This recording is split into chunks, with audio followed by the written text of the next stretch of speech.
एक शख्स गाड़ी से उतरा और बड़ी तेजी से एयरपोर्ट में घुसा। जहाज उड़ने के लिए तैयार था।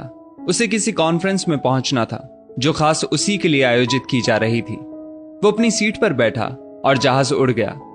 अभी जहाज कुछ दूर ही उड़ा था कि कैप्टन ने ऐलान किया, तूफानी बारिश और बिजली की वजह से जहाज का रेडियो सिस्टम ठीक से काम नहीं कर रहा, इसलिए हम करीबी एयरपोर्ट पर उतरने के लिए मजबूर हैं। जहाज लैंड होते ही अब वो शख्स बाहर निकला और कैप्टन से शिकायत करने लगा कि उसका एक एक मिनट कीमती है और होने वाली कॉन्फ्रेंस में उसका पहुंचना बहुत जरूरी है।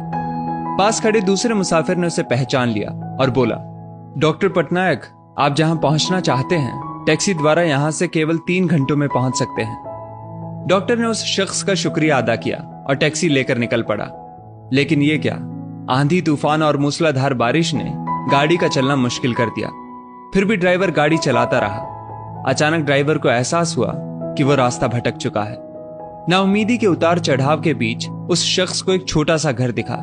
इस तूफान में वही गनीमत समझकर गाड़ी से नीचे उतरा और दरवाजा खटखटाया।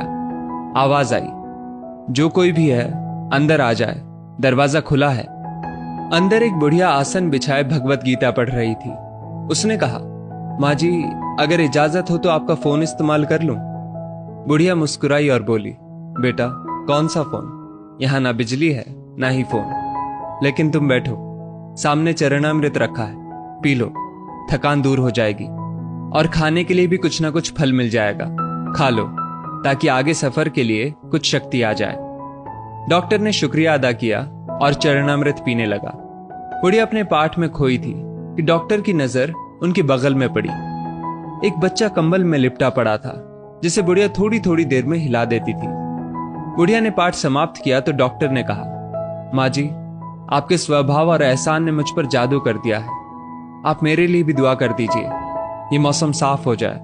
मुझे उम्मीद है आपकी दुआएं जरूर कबूल होती होंगी। बुढ़िया बोली, नहीं बेटा, ऐसी कोई बात नहीं। तुम मेरे अतिथि हो और अतिथि की सेवा ईश्वर का आदेश है।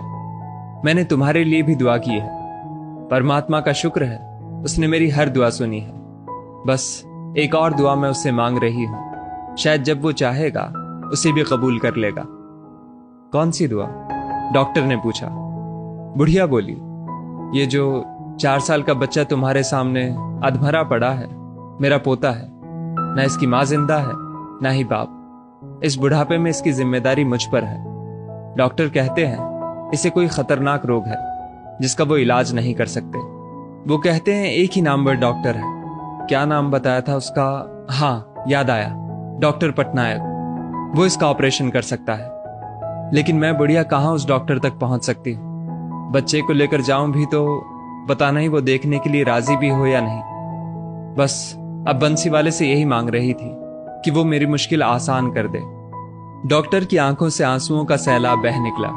वो रूंधे कंठ से बोला, माई, आपकी दुआ ने हवाई जहाज को नीचे उतार लिया, आसमान पर बिजलियां कौंधवा दी, मुझे रास्ता भुलवा दिया ताकि मैं यहां तक खींचा चला आऊं। हे भगवान, मुझे यकीन ही नहीं हो रहा कि कन्हैया एक दुआ कबूल करने के लिए अपने भक्तों की इस तरह भी मदद कर सकता है।